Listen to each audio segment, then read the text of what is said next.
Good afternoon and welcome to the EVANS Group PLC Annual General Meeting. The meeting will begin shortly.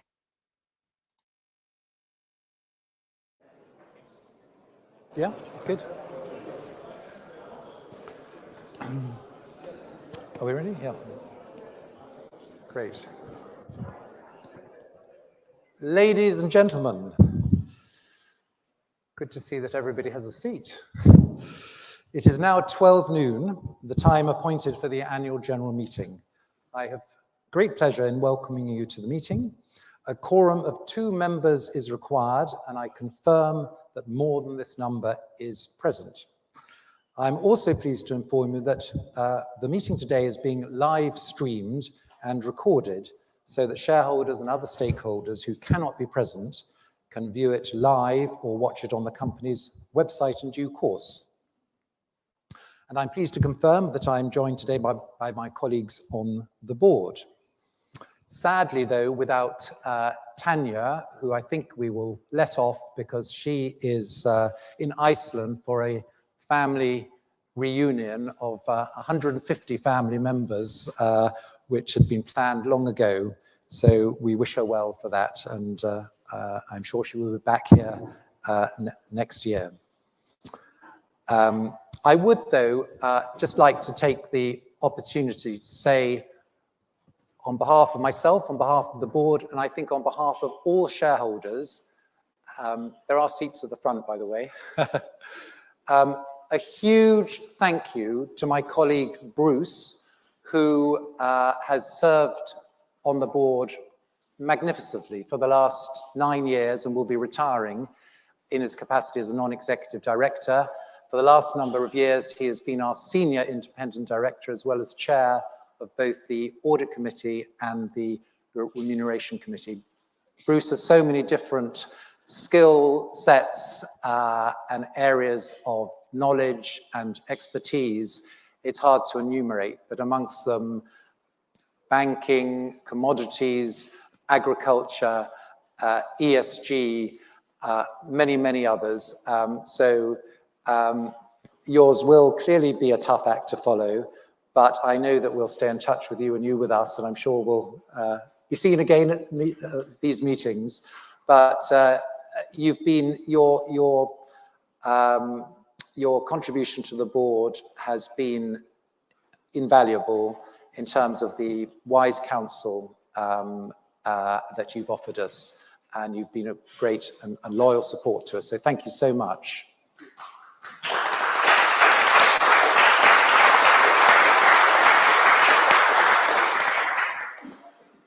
And I am at the same time pleased to confirm that Kate Coppinger, not yet quite a director, but nonetheless has sneaked onto the top table about an hour ahead of her official appointment to the board following Bruce's retirement, will be joining us as our new independent director. Kate has a lot of experience in commodities, particularly oil and gas.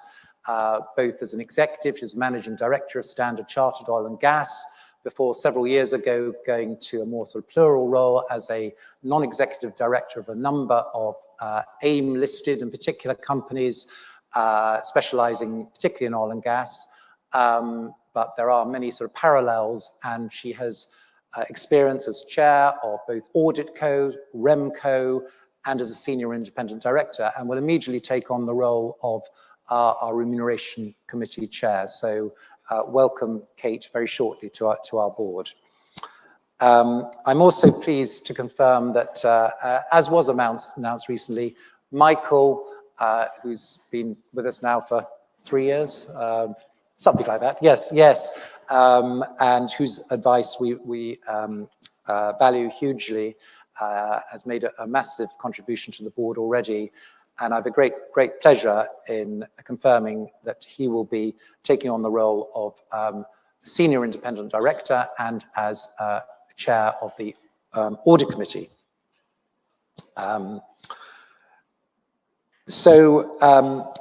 Another person I might just mention, although he didn't necessarily want me to, but is Ravi Chandran. Do you just want to stand up for a moment, just to embarrass you completely, Ravi? Ravi is President Director of our Indonesian operations, based in Jakarta, but travels around all our estates, so a very, very important person. And he took over from Chandra a couple of years ago, and we have huge confidence in what Ravi is doing. So please feel free to ask Ravi about any part of our operations, perhaps more informally afterwards. Right. Actually, there's one other person I thought I would mention, and that is a very delightful and colourful shareholder who's sadly no longer with us, a gentleman named Michael Turner, who used to come to our meetings year after year and would grill us. One was always slightly quaking in one's shoes when he used to stand up, but always with a little twinkle in his eye, and was actually a huge supporter, fiercely loyal to the company, and indeed to, I think, all the other European plantation companies. And I'm delighted that his daughter Rosemary and grandson Robin are both here as shareholders as well. And we think and remember, think of and remember your father very fondly. So as you may be aware, the company released a trading update this morning, a very positive one, covering the first 5 months of 2025. Copies of this have been distributed in the room, should you wish to review it. Now, my colleague Matthew, our Chief Executive, will make a short presentation. Thank you, Peter. So just to, first of all, go through a few points about 2024, and then move on and talk a little bit about the content of the trading statement for 2025. And as Peter said, I will certainly keep things brief. First of all, a quick reminder for you of two very important things. First of all, our key strategic pillars, the 4 key strategic pillars we hold dear to our hearts at MP Evans, of being a responsible producer, striving for excellence in all of our operations, and of course, focusing on growth and ensuring we focus on offering an increasing yield. And we'll come back to those themes as we go through the presentation. And then you can see on the map a reminder of where we operate. We operate across a very wide part of Indonesia, from the northern end of North Sumatra all the way through to the very eastern tip of East Kalimantan. So a very wide geographical spread. We may be focused on a single country, but across a very wide part of that single country. Those red dots indicate where we have, by the end of 2024, around 66,000 hectares of planted oil palm that we manage. And as I say, focusing for a moment on the results for 2024, we're not ashamed to say that we think they were outstanding results, record results for the group for 2024. And you can see some of those key metrics illustrated there on the slide. So gross profit up by almost a half on the previous year, up by 49%. And earnings per share up by even more, earnings per share up by 2/3 on the previous year, earnings per share of almost 130 pence. So we're very pleased to be able to share those results with you today. And I'm sure you may have some questions about them when we get to that part of our meeting today. Obviously, as I say, one of the key strategic pillars is all about progressive returns. And you get a sense of what that's looked like over the last decade on this slide. So going back to 2014 and 2015, the total dividends per share were less than 10p. Roll forward to the dividends in respect of 2024, the interim dividend that was paid last November, and the final dividend that is being proposed today, and you add those together, and we're at more than 50p per share. So a huge change, as you can see illustrated on that chart. And I'm sure it'll come as no surprise to those of you who've listened to me before that I can't help but talk a little bit more about the first plank of our strategic pillars, the R for responsibility. We're very proud of what we do. at MP Evans, and it's always important to illustrate what that looks like in practice. So 2 pictures on this slide to illustrate what that looks like in practice. On the left-hand side, you can see some mangrove forest. And it's an illustration of an area that we took on in 2024, an area, going back to the map, that's adjacent to our very eastern tip of East Kalimantan project. It's the area we call Bumi Mas, where we've been able to secure an area next to our planted area of over 1,000 hectares, actually 1,400 hectares of mangrove forest, which we will actively conserve. So it's nothing to do with planting, it's nothing to do with fresh fruit bunches and crude palm oil, it's purely for conservation. And as I'm sure many of you know, mangrove forests are hugely important from a sustainability and a conservation perspective. We estimate that sequestered within that mangrove forest is over 500,000 tons of CO2 equivalent. So we're very proud of what we've been able to achieve there. On the right-hand side is another example of what our teams are doing actively within our estates. We've set up a biodiversity team within our Bangka estate on Bangka Island, just off South Sumatra. And they're taking active steps to think about how we can increase biodiversity across our estates. And it's a really good example to talk about with everybody here, because it's something we all intuitively understand, is planting hedgerows. Sounds very simple, but actually it makes a huge difference to biodiversity. As I look around the room, I recognize some faces who came with us to Bangka earlier this year and saw this happening in action, and saw already the difference that this is making. So it's another example of a project we're very proud of. And then I move on to thinking about what we're doing this year in 2025. And this is just to illustrate some of the things that are in the trading statement that was released today.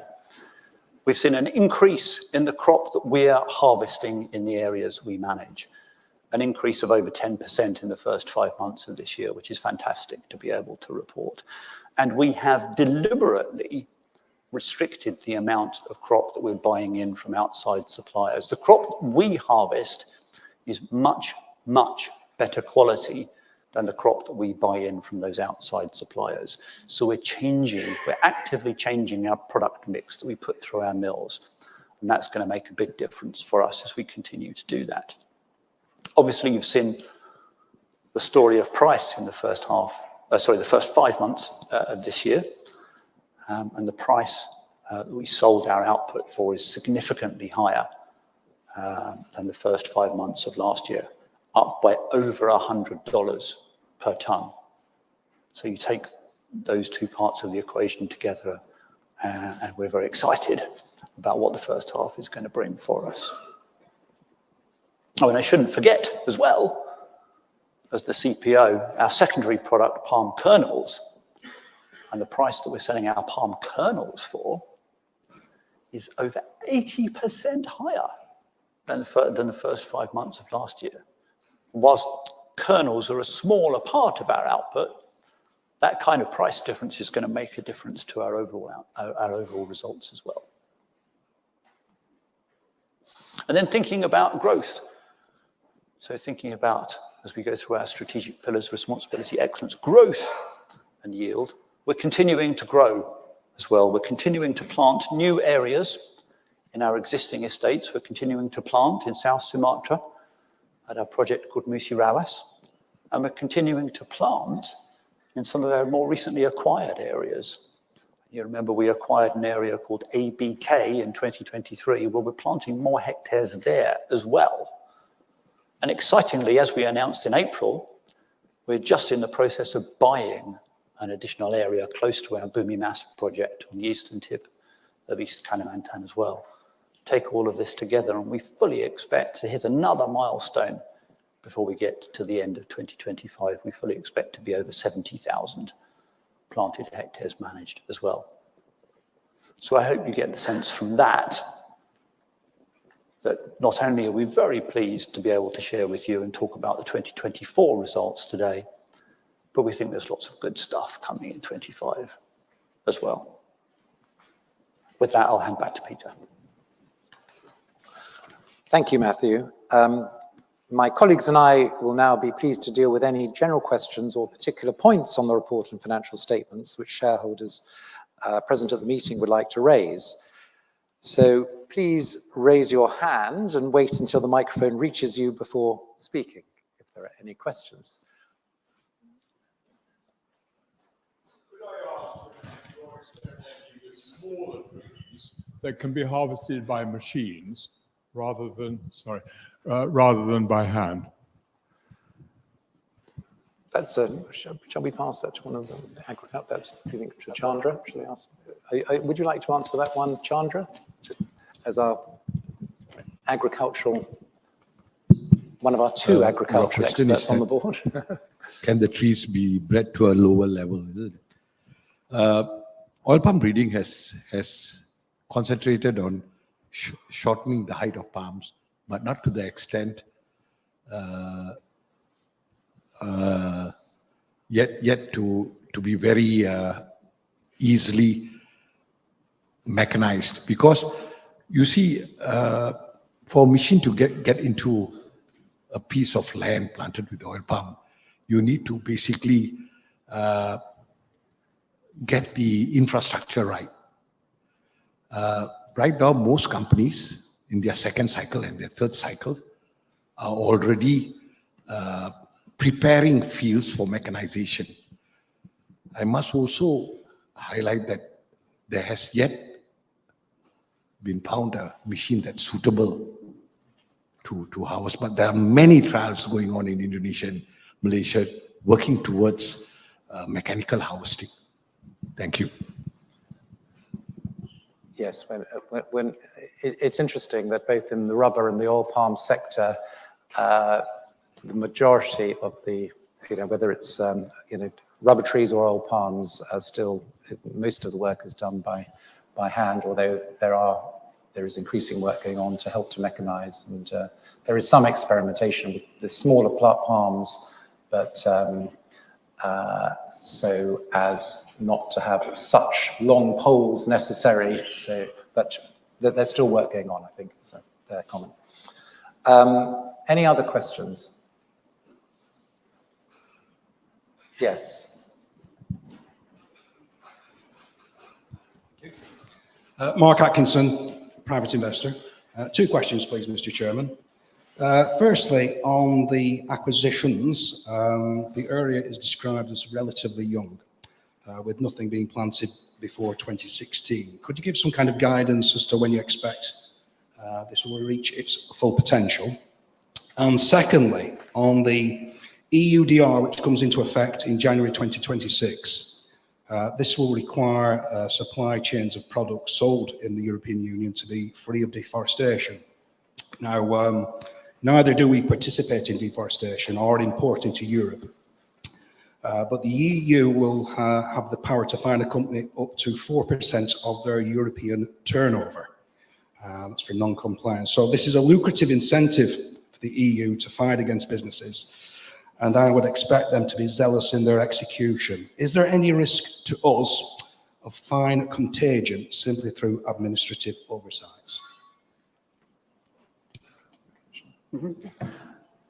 Do you want to answer both of those, Matthew? So the potential for on your acquisition. Yep. So why don't I address both of those questions, Mark? Thank you.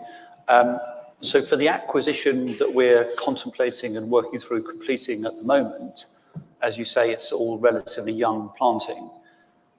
We expect it will take some years for it to come to its full potential for two reasons.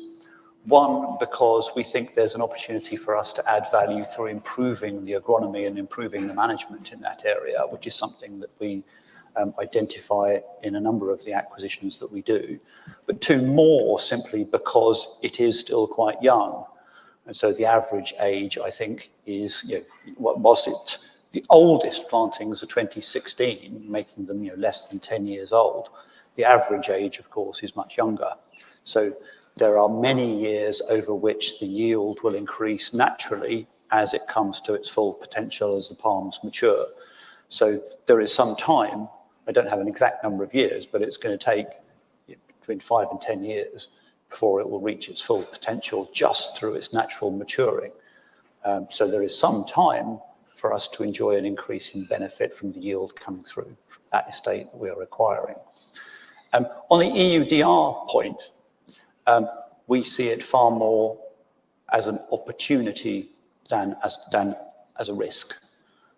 We don't see there being a significant concern because of the way we've approached everything we've done responsibly for a very long time, that we see that sort of contagion risk that you describe. We see far more an opportunity for us to explore ways in which we can engage with customers and form part of a supply chain of EUDR oil, which potentially then, it's all somewhat to be determined because it's still being worked out by our customers who will then form a supply into Europe. But we see far more of an opportunity to form part of that supply chain and access higher premiums than the kind of risks that you describe. Any more questions? Yes?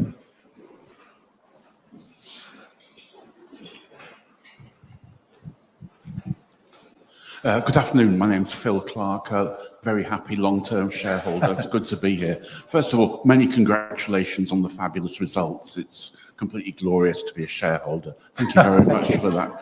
But I know you're not complacent. So the extraction rates from our mills is about 23% or so.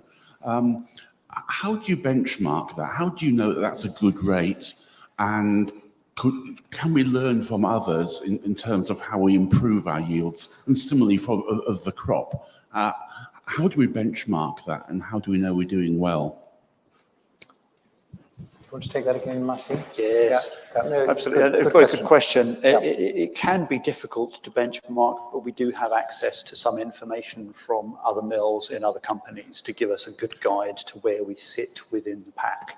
And there is some public data available that we can look at to get a sense of benchmarking.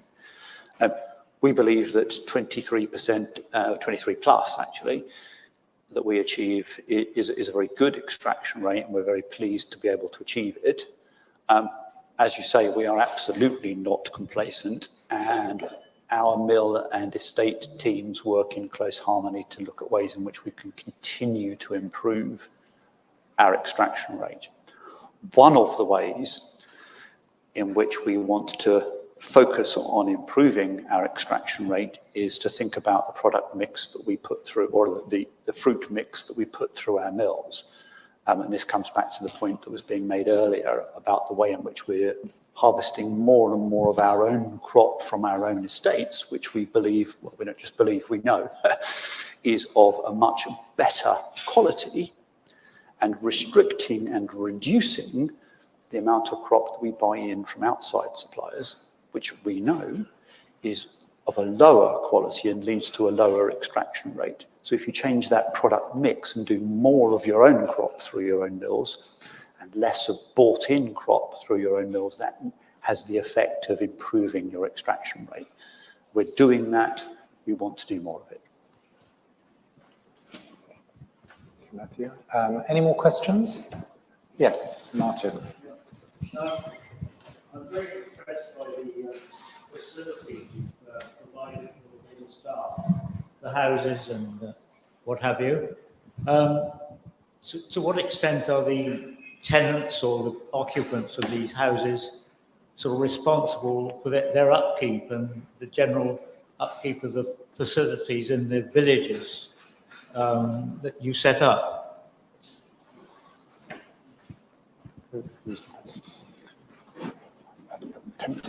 That's Ravi. Yeah. Ravi, are you happy to answer that question, since you're really closest to it and you've been involved so much? Do you need a mic? But it's. Give Ravi the mic. I think he needs a mic. It might be better with a mic, actually. I think it's better with a mic. Yeah. We have a lot of houses in the plantation, which we provide for the staffs. We have a maintenance program every year. We have a civil engineering team on the ground, and they will carry out the maintenance program every year, take care of the quality. Okay. Apart from that, we also give housemates for every staff to, some of the staffs will be like singles. They don't really care for the cleanliness of the house. Okay, so we give housemates to take care of the cleanliness of the house. So that's how we take care of the quality. Okay, thank you.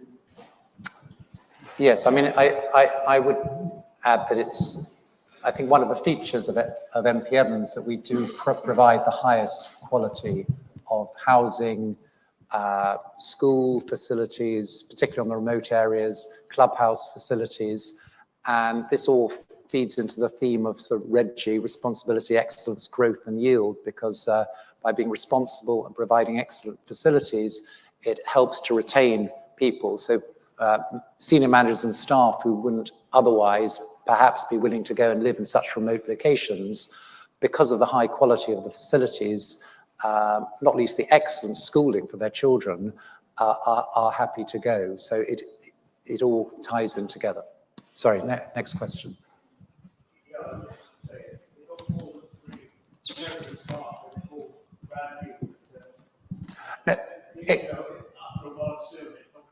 No, it is maintained to a high standard.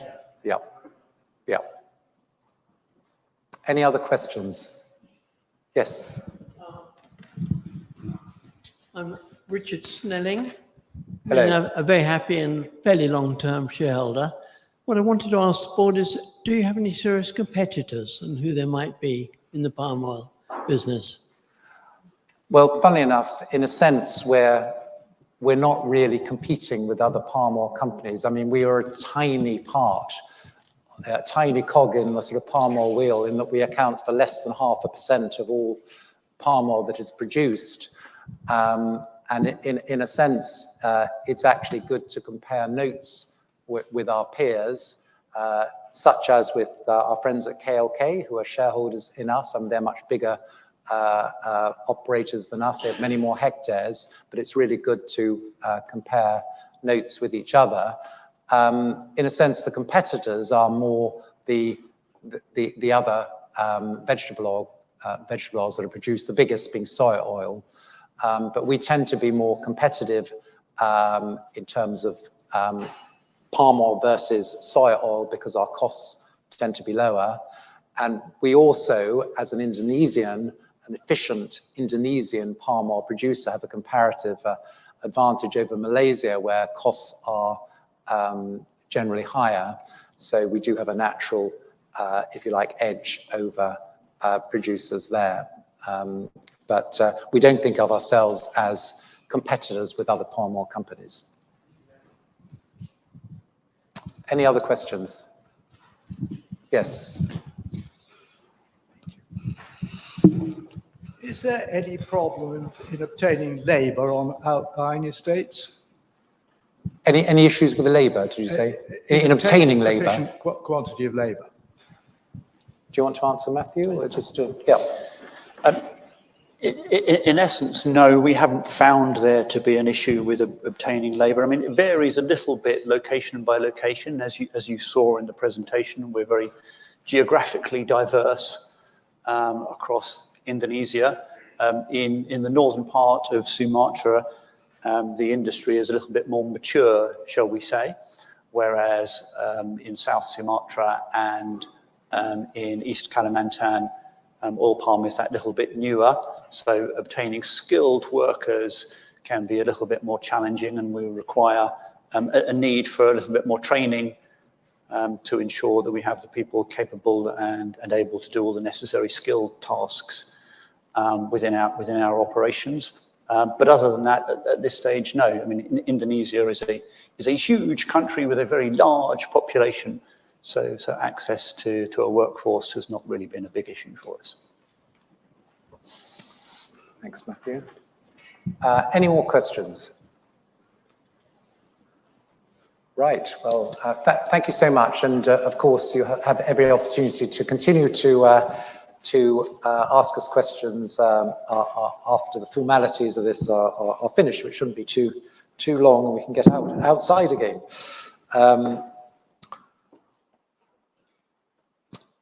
So I shall now proceed with the formal part of the meeting. Might put my specs on just for good order. As the notice of meeting has been in the hands of members for the statutory period, may I please take it as read? Thank you. The independent auditor's report to the members of MP Evans Group PLC is set out on pages 58 to 63 in the annual report and accounts. The report is on the group financial statements, including the parent company financial statements. May I take it as read? Thank you.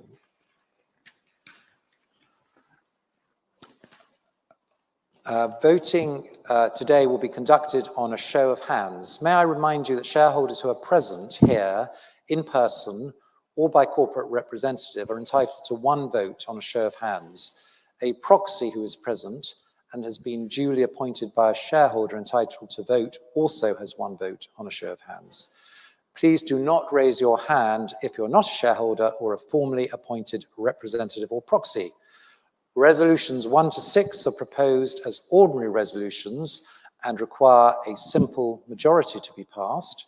Resolution 7 is proposed as a special resolution, which requires a majority of 75% to pass. We've received proxies in respect of 23,305,532 shares, copies of a schedule detailing proxy voting instructions for, against, or withheld received in relation to each resolution have been distributed in the room. A vote withheld is not a vote in law, is not counted in the calculation of the proportion of the votes for and against. With that in mind, I'm pleased to confirm that of the votes cast, not fewer than 92% are in favour of all resolutions.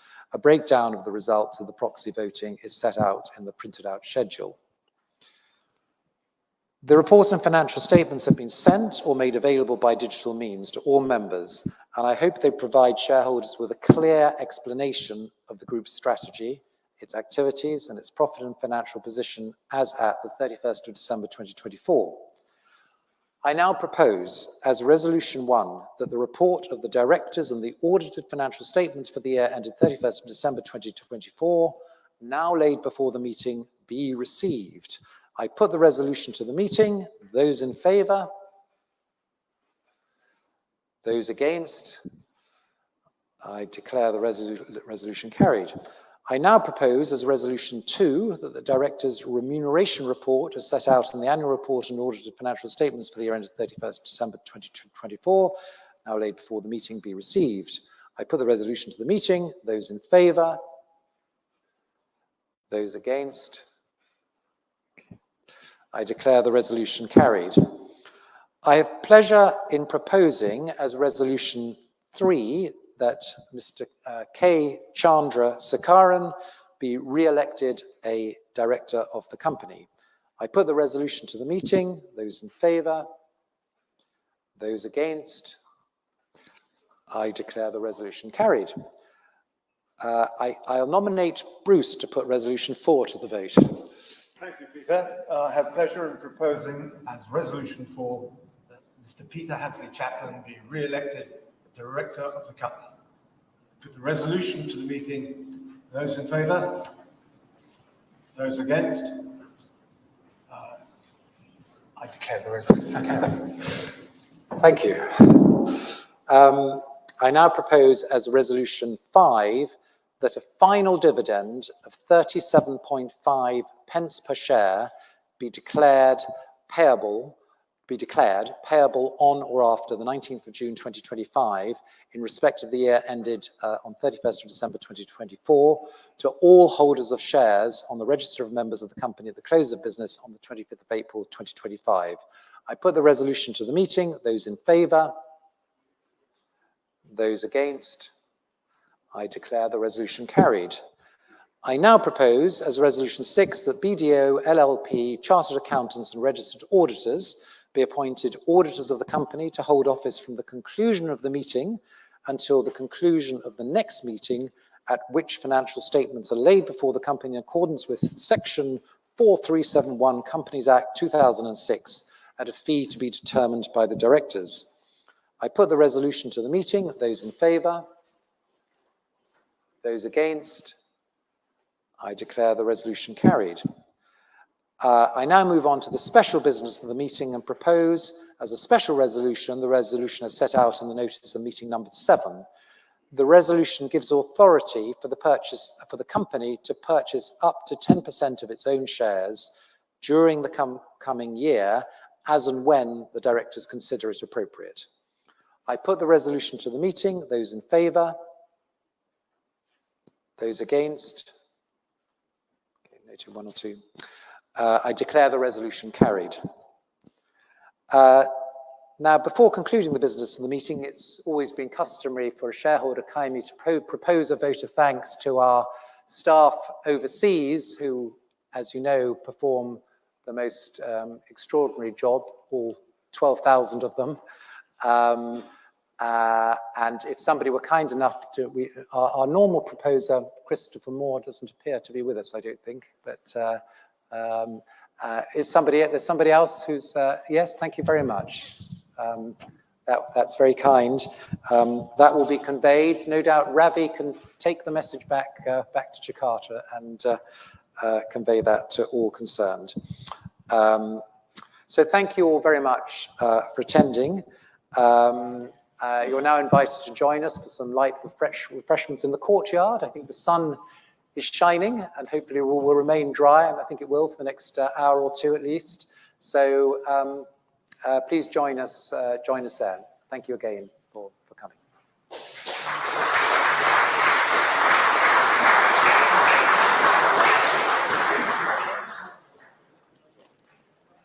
Well done, well done. Thank you for attending today's annual general meeting, and good afternoon to you all.